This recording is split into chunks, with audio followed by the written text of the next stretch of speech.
আমন্ত্রণ জানাচ্ছি ১ মিনিটে বিশ্ব সংবাদে, সাথে আছি আমি তাসলিমা তিথি। থাইল্যান্ডে ৫২ ডিগ্রি ছাড়ালো হিট ইন্ডেক্স, বিদ্যুৎ চাহিদার রেকর্ড। তীব্র গরমে নাজেহাল কলকাতা সহ পুরো পশ্চিমবঙ্গ।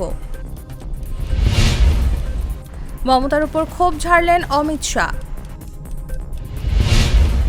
নাগরিকত্বের জন্য আবেদন করেছেন ১০,০০০ মতুয়া, দাবি ভারতের জাহাজ প্রতিমন্ত্রীর। গাজায় মৃত্যুর মিছিল যেন থামছেই না। জার্মানিতে ৬ বছরের শিশু নিখোঁজ, সন্ধানে ১২০০ জন। মালয়েশিয়ায় সাময়িকভাবে কেএফসির আউটলেট বন্ধ।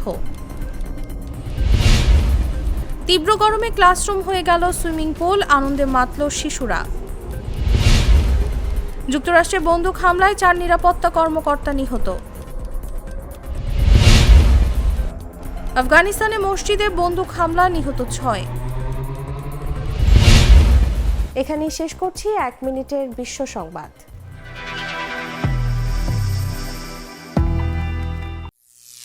করিম চাচা, আপনার প্রিয় মানুষদের কখনো বিপদে ফেলতে চাইবেন না স্যার। তাহলে আমাদের বিপদে রাখা কি ঠিক হচ্ছে? এজন্যই বিজলি কেবলস সবচেয়ে ভালো ও নিরাপদ। ফ্লেম রিটার্ডেন্ট পিভিসি দিয়ে তৈরি বিজলি কেবলস, নিরাপদ আজীবন।